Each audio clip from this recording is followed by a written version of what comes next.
This news program is proudly brought to you by Smart Start Breakfast Biscuits and Now Biscuits.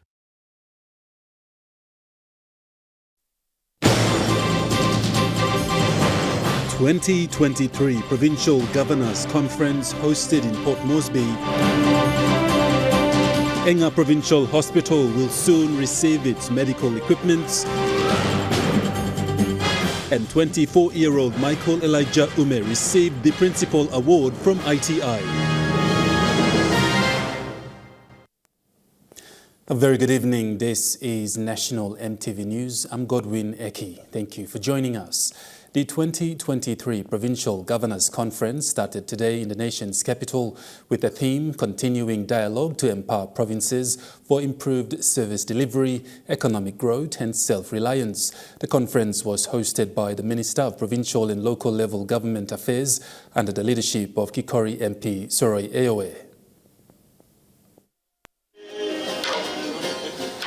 The conference was officially opened by the Governor for NCD as host, Poes Pakop, the Minister responsible for the Ministry for Provincial and Local Level Government Affairs, Soroi Eoe, and Prime Minister James Marape. Capital for a reality check in our progress. In its opening remarks, Governor Pakop stressed on the importance of national government and provincial government working together. So from the outset, I want to encourage us to speak as one and our voice be heard loud and clearly.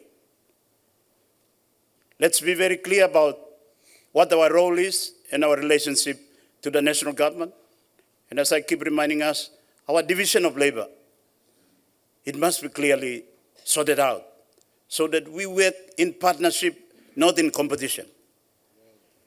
We must rise above petty politics. We must be the statesmen and stateswomen of our people and our country. Governor Pakop also called on NEC to give back powers belonging to the provincial government so that work can be done.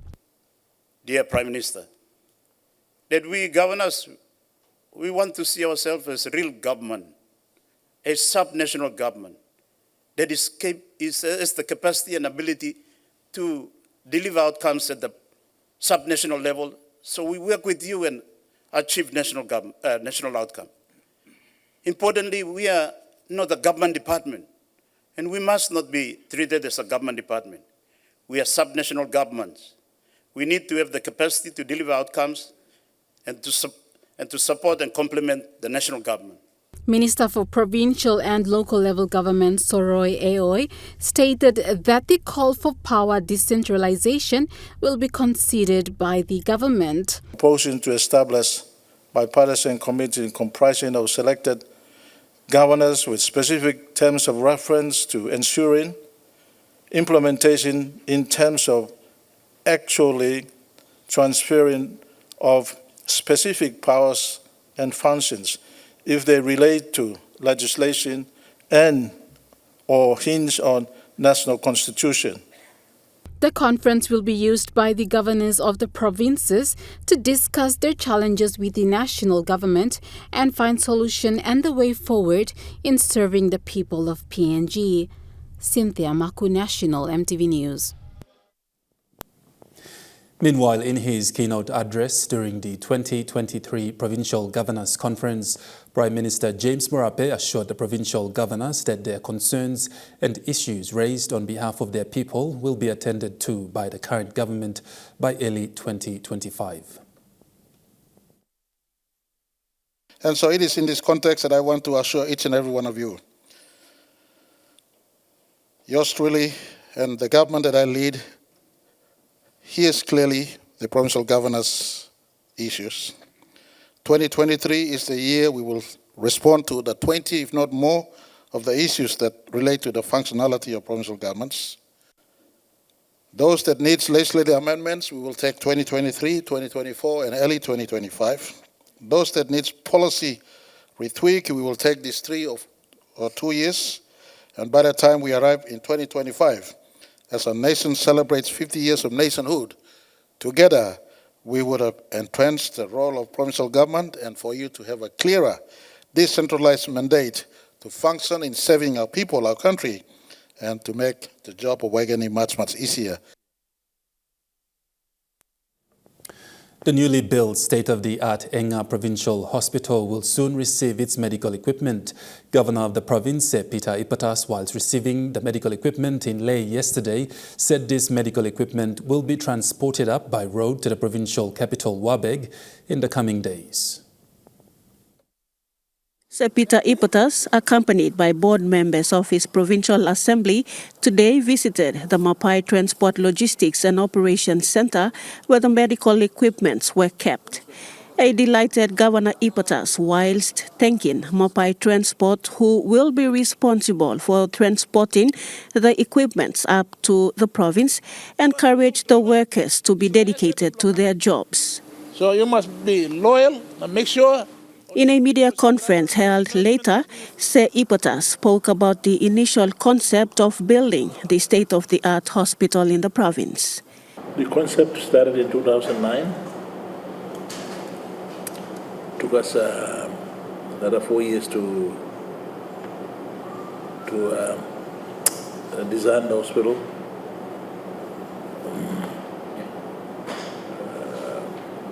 Design was done basically with our local doctors, local architects, engineers with an American firm. And once we had a design, we got the national government through national planning to approve that, the plan, the design. Got funding from Exim Bank of China, Exim Bank of China. Total project cost at the time was 162 million American dollars. 85% came out of the Exim Bank, and 15% out of government of PNG. Premier Biomedical Engineering Company, through its country manager, Sense Matai, explained that from transporting, delivering, setting up and commissioning will be done by the team. He elaborated on the procurement process involved in this. The Procurement Commission decided to give that to us. So the one that you have seen today is the one that they've awarded to us initially. That's a 13 million kina worth. So the other one that was withdrawn is about 7 million kina. That's yet to be shipped in because it was awarded lately. Enga's Governor, Sir Peter Ipatas, is in Lae to personally receive medical equipment bound for the Inga Provincial Hospital. Now, this provincial hospital is anticipated to be commissioned by early next year. The Inga Provincial Hospital, once opened, will be the second state-of-the-art hospital in the country to be opened after Boram in the East Sepik province. Lindy Suharupa, National EMTV News, Lae. Trucking is a risky business and only the committed and strong carry on and succeed in this business. Inga Governor Sir Peter Ipatas said this during his visit to Marape Transport in Lae yesterday. Sir Ipatas commended the management of Marape Transport for maintaining the company since the passing of the late owner, Jacob Luke. Inga Governor Sir Peter Ipatas visited Marape Transport in Lae yesterday and encouraged the employees and management to carry on what the founder, Jacob Luke, has started. Sir Ipatas visited the Marape workshop, Marape Logistics and its administration area yesterday, where he told the employees and management to make sure the company is progressing even though the founder has passed on. Company and money go finish. That's all I'm building so that one black company bakarim legacy blow. Plenty company blame me Papua New Guinea you look at money die. Company too bakarap. That's all Marape now 1 year now close to. You survive become. So I look at one block money come up in this company, and I'm going on this level where me too. Me pili, me trucky too here. The same hard here. Sir Ipotas says since it's a nationally owned company, the management need to make sure it is properly managed and also to make sure late Jacob Luke's children are also supported well and educated. Oh, they have to make sure, you must make sure also more piggy belong him. Kiss him good sabe. So one blood belong all. Suppose I go to give him blessing long him. And we can come now, I'll be able to walk inside the company too. Sir Ipotas says trucking is a very hard business, but Jacob Luke has brought it this far and has brought job opportunities for many Papua New Guineans. Sir Ipotas says the company has also trained many Papua New Guineans through the expatriates, and he is thankful for that. Big plus something or some all line all expatriate staff, lo training me, yeah. Now this is a facility, you blow my pay. Now you may show him more some, you may train him all Papua New Guineans, you may yet. And big achievement too. No can think him legally something.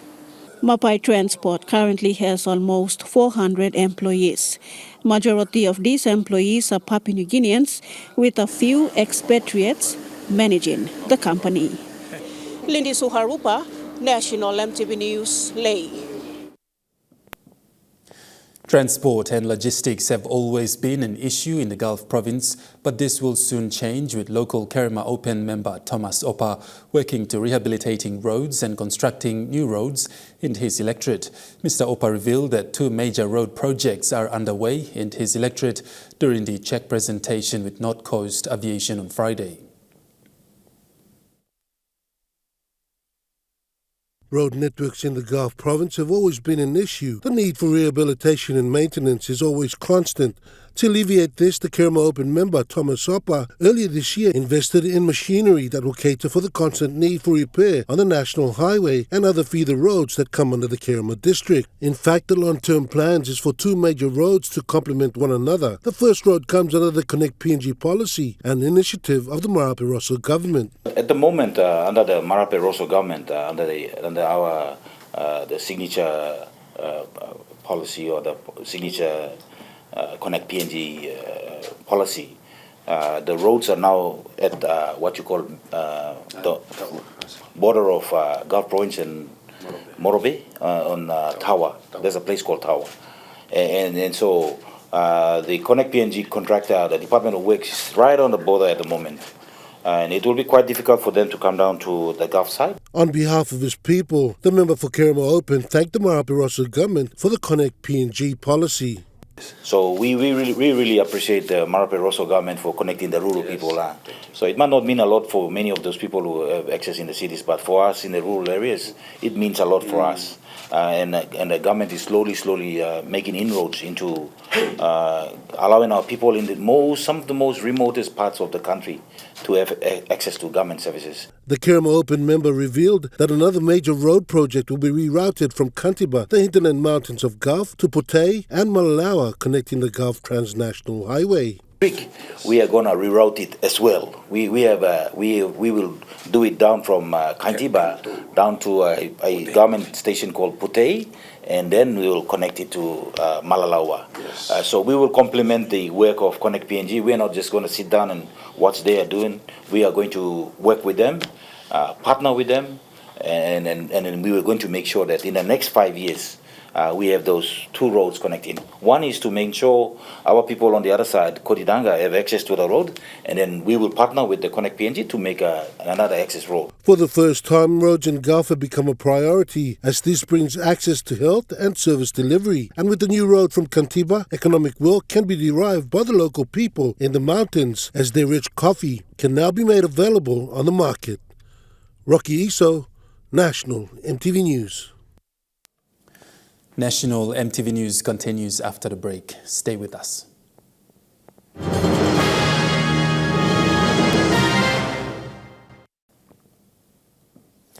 You're watching National EMTV News. The road from Gambol to Mount William in Kundiawa Gambol District, Chimbu Province, has badly deteriorated.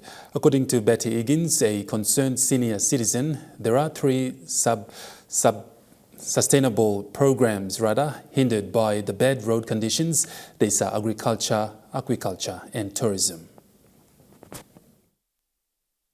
Betty Higgins, manageress of Betty's Lodge, says up to 30,000 people need the road upgraded for access to PMV's schools and health facilities. Ms. Higgins has spent 36 years trying to develop the area for tourism purposes. Betty's Lodge is 5 to 7 hours walk up to the summit of the highest mountain in the country, which is a sleeping giant for the tourism industry.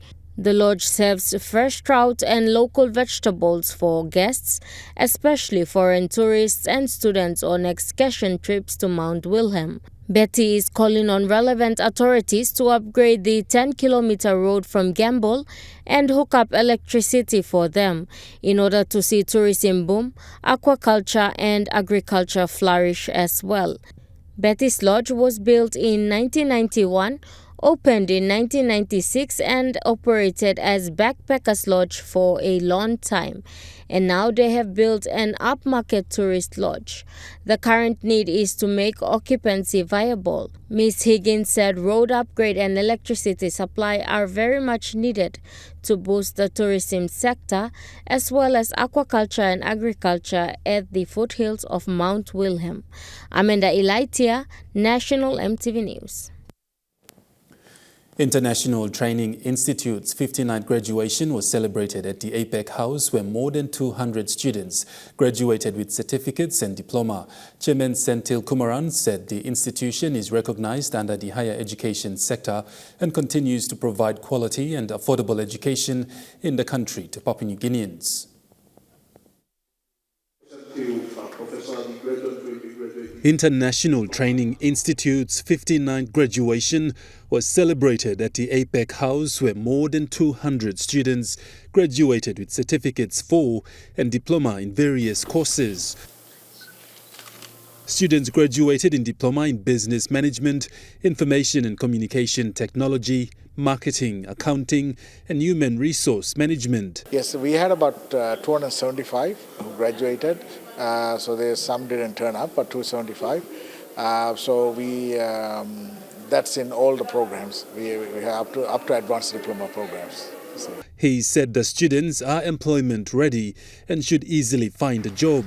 He said sometimes jobs are offered by the institution to the students. Yes, as per jobs, yes. So a lot of the students are given opportunity also to attend, like creating CVs and all that before they go out. And a lot of our programs are catered for workplace, pretty much. And we even have an advisory committee which actually is made up of industries who advises us as well on that. So we are pretty much interlinked with the industry, and a lot of the industries do approach us for students when they finish as a job employment, and also a lot of some of the students are given job job placement, and also through OJT.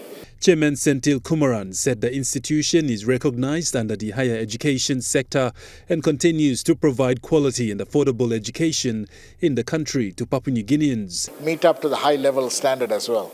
So that's so to maintain that, we always focus on quality, make sure we are improving, because always you never stay still. There's a lot of room for improvement, so that's what we continue to do. He added that ITI also offers scholarship to students where their institution exists in the country. He said the amount of scholarship started small but went up to 300,000 kina and now to almost 1 million kina. So far 1 million, over 1 million actually. We started with a small amount and built it up to 300,000, but next year we probably shift to about 350,000. Per year. So this is not, so over time it's going to be a lot more. The International Training Institute is looking forward to hosting its Jubilee next year. ITI Jubilee, it's gone very fast. Started Orilavi House with 30 students, and now we are here and having a graduation at APEC House. So that's a good achievement, and I think our staff, everyone has achieved this. And going on 25th year is, we are looking at our future, next step, what we need to do, how we're going to improve. It's all about improving the quality of our product as well, and giving job opportunities for students as well. He said ITI will continue to provide quality and affordable education to Papua New Guineans. 24-year-old Michael Elijah Ume, who graduated on Friday with Diploma in Information and Communication Technology from the International Training Institute, was awarded the Principal Award as one of the top students.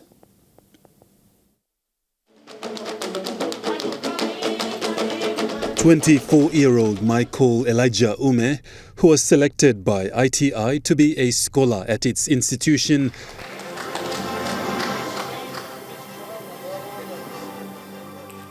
finally graduated with flying colours at ITI's 59th graduation, where he was accompanied by his family, his mum, dad and younger sibling.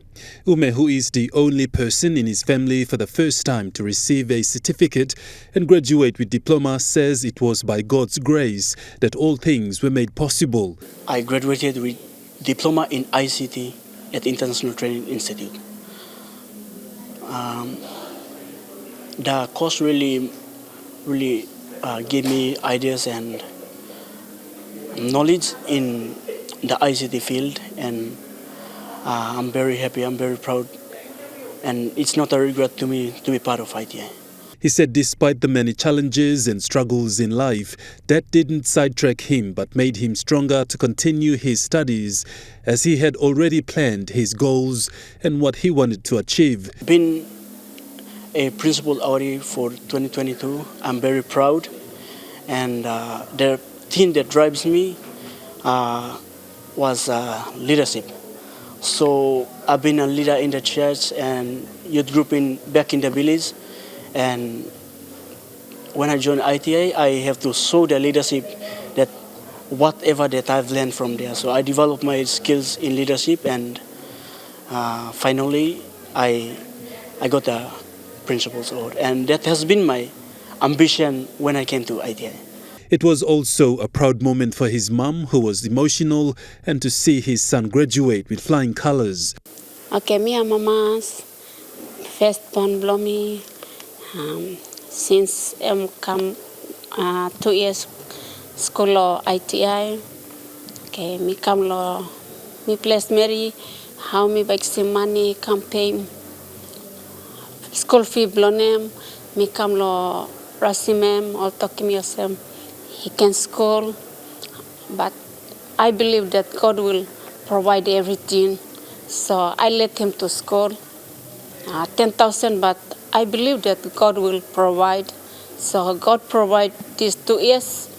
My boy,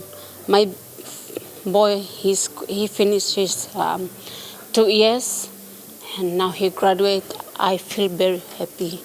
Ume went on to encourage young people to always believe in themselves and always to persevere no matter what.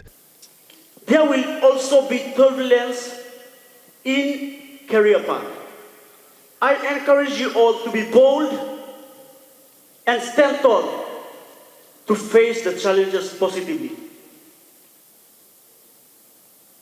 To my fellow graduates, I congratulate you all once again on your achievement. We made it because we believed it. This graduation is another milestone, but the beginning of another new chapter in our life. Ume, who was accompanied by his mum and dad and his younger sibling, is one of the 7 siblings in total, but is now 4th of the remaining siblings after losing 3 of his brothers. Moving forward now, Ume is already thinking of getting a job and to take care of his family. I already prepared my CVs, putting them in the company organizations, and also we have our OJT in the school, so I'm putting them there, just waiting for calls. Young youths and students out there, I see in my journey, I see that I put God first and everything just came, yes. So my encouragement out there, you can pursue your studies, but remember to put God first, because He's the source that everything comes from. Ume was the awardee for ITI's Principal Award for year 2023. 31st May is another significant event to be commemorated by the people of East New Britain Province. It was on the 31st of May 1977 where East New Britain Province was granted the provincial government status by the then Governor-General of PNG, Se Tore Lokoloko. This is the first year in which the East New Britain Provincial Government have officially observed the 46th anniversary of the East New Britain Provincial Day. ENB Provincial Administration, through the Acting Provincial Administrator Levi Mano, instructed all the public servants in the province to take time off from their official duties on Wednesday, 31st of May, to participate in a general cleanup in all 4 districts.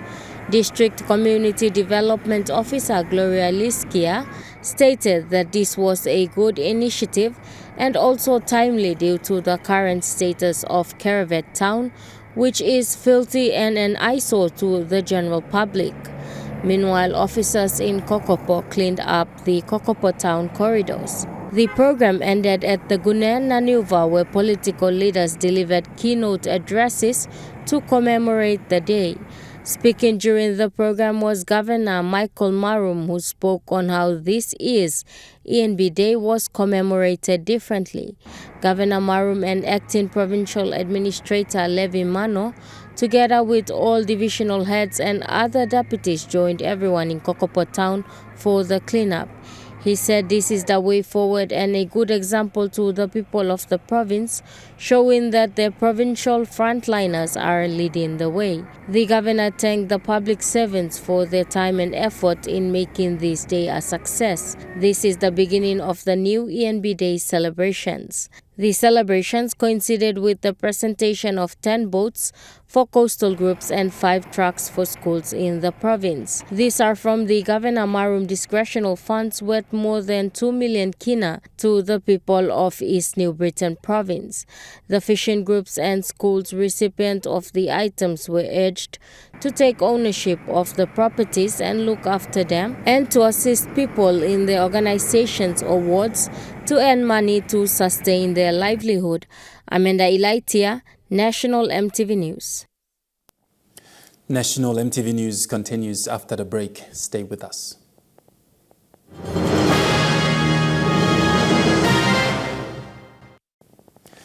You're watching National EMTV News. Moving to overseas news now. The Australian Prime Minister's visit to Vietnam is a sign that Australia is intent on bolstering its position in the region as it grapples with increasing uncertainty and strategic competition.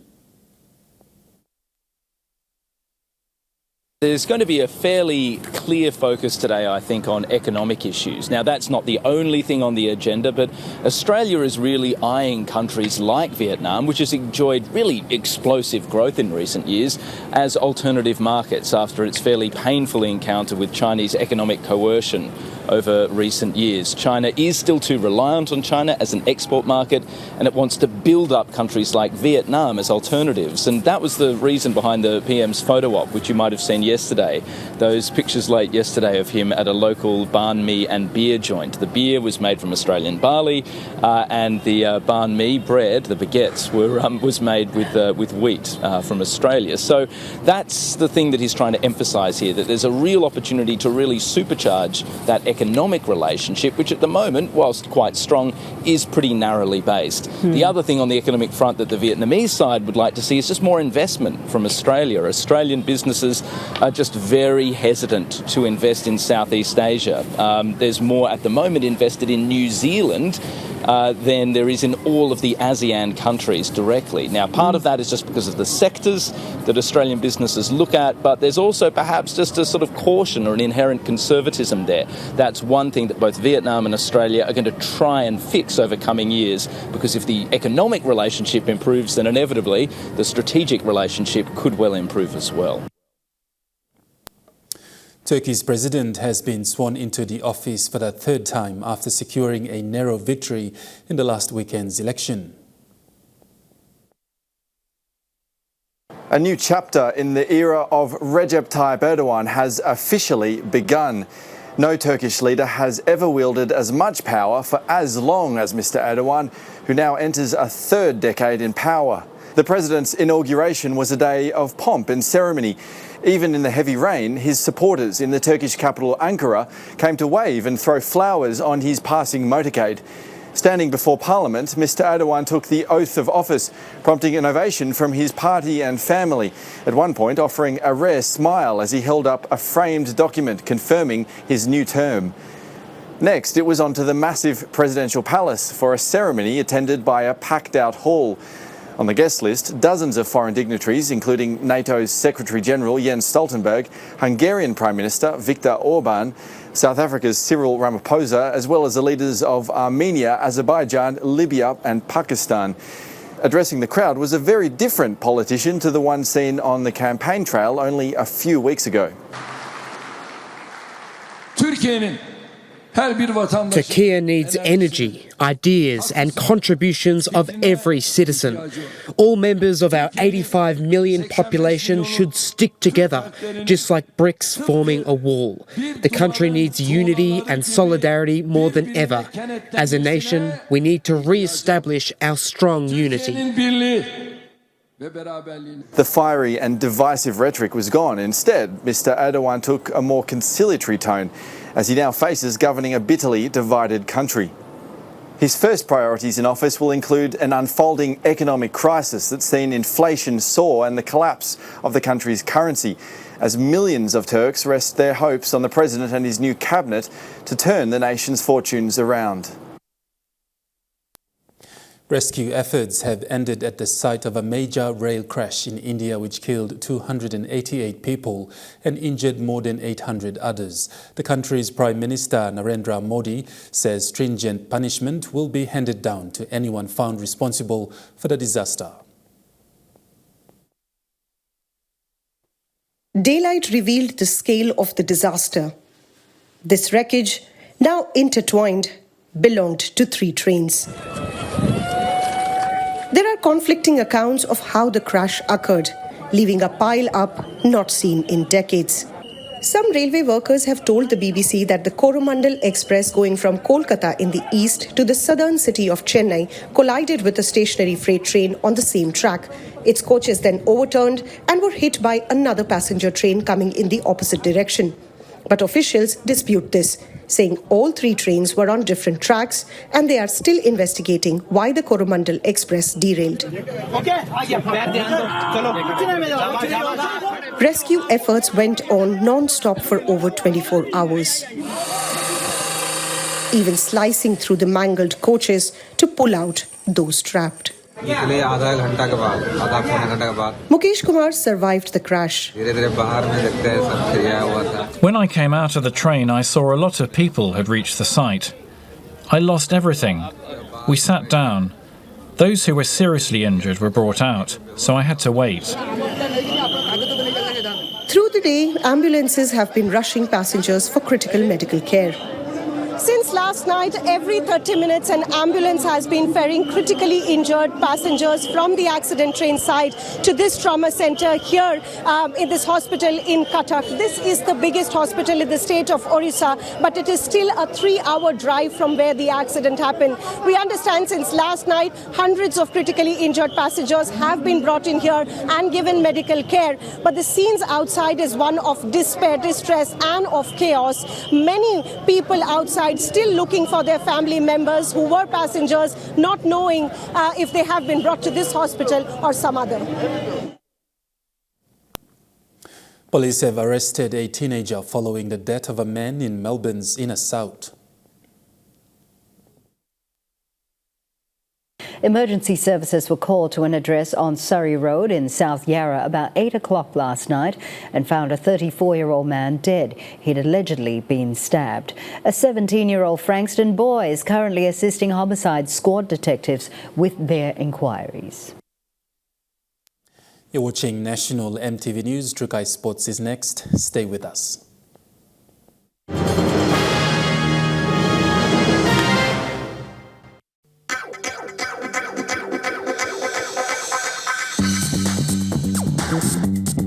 Trukai Sports.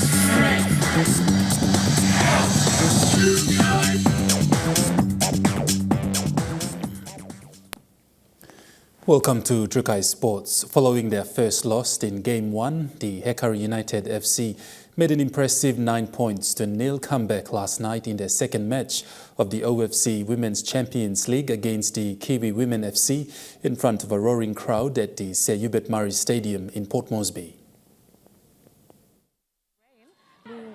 It took the host nation Papua New Guinea 15 minutes to register the icebreaker goal in the opening half of their Game 2 contest against the Samoan Women's Kiwi FC. The Hekari side had a 35-minute wait to double their tally, courtesy of a combination of double headers by their captain Mary Kaipu and Shalom Waida. Well, it's a decent ball in! Kiwi FC's defense dug in, but it was eminent that Hekari's growing confidence kept on opening one after the other. Ball for Mary Kaipu to make it through! Mary Kaipu. At the sound of the first half whistle, Hekari dominated the game with a 3-0 lead as the Kiwis trailed scoreless. Kaipu, who's the substitute. Elipal slides it in! And another goal for Hekari United, this time true. The home side was not yet done when they added another 6 points onto their tally in the second half to claim the full-time win, defeating the Samoan women who remained scoreless throughout the match. It's another beautiful pass for Kaipu, who finds her hat-trick. Marie Kaipu for Hekari United. Meantime, today saw the 5 teams underwent their training sessions at the PNG Football Stadium and the Sejongai Stadium ahead of final round-robin playoffs tomorrow. Lisa Puni, Trukai Sports. In Rugby League, the SPPNG Hunters have thrown out a comeback against the Tweeted Seagulls, where they defeated them by 34 to 18 points in round 12 of the Queensland Rugby League Host Plus Cup. The SPPNG Hunters have produced their best performance of the season yesterday in front of a home crowd when they overcame the Tweed Seagulls 34 to 18 points in a dominant second-half display. The Tweeds employed an expensive approach of footy to claim a 12-6 first-half lead. In taking back the second-half lead, the Hunters intensified their defenses to stomp up a 34-18 comeback at the final hooter. With 2 more home games at the Santos National Football Stadium in the coming weeks, the SPPNG Hunters have to their advantage a wonderful opportunity to climb up the Hostess Cup ladder to be intact in the top 8 position. Lisa Puni, Trukai Sports. And Trukai Sports continues after the break. Stay with us.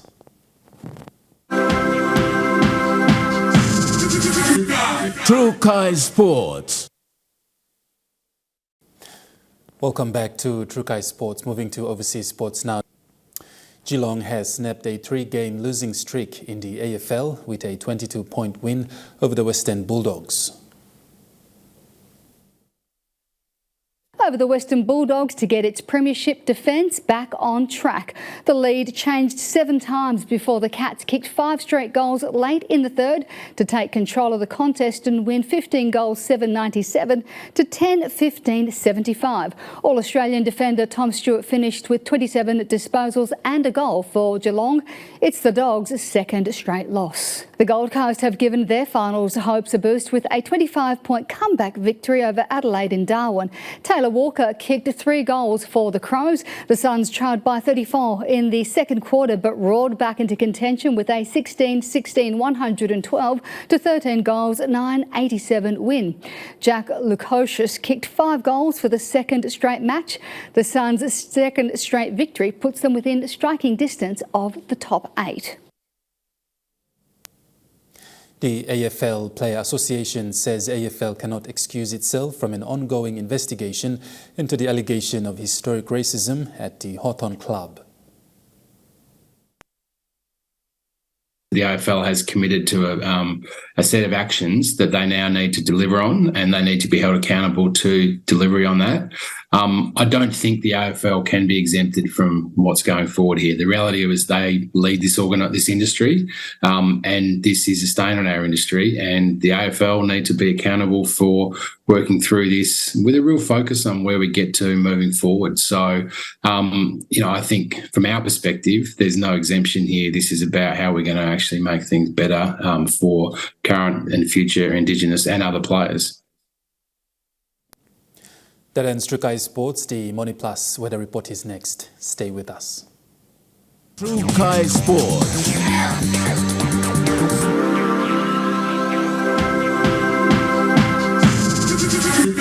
Trukai Sports.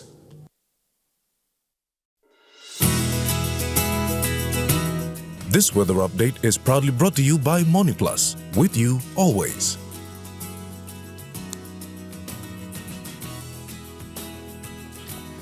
Weather forecast for the next 24 hours. Port Moresby, Daru, Kerema and Alatau, cloudy with rain showers at times and thunderstorm. Popondetta, cloudy with rain showers at times. In the Momase region, Ley and Vanimo, cloudy periods with some showers and possible thunderstorm. Madang and Wewak, cloudy periods with some showers. In the New Guinea Islands region, Lorengau, cloudy periods with some showers. Kokopo, Rabaul and Kimbe, partly cloudy with few showers. Buka, partly cloudy with chances of brief showers. Kavieng, partly cloudy. And in the Highlands region, all centres cloudy periods with some showers and possible thunderstorm.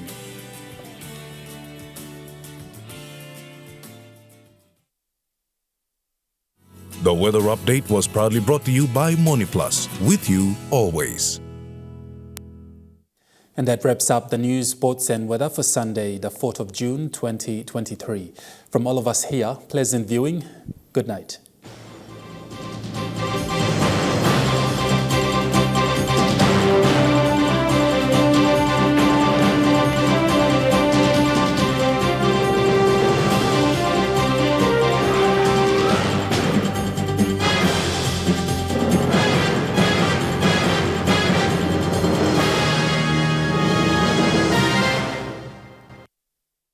This news program was proudly brought to you by Smart Start Breakfast Biscuits and Gold Nuggets.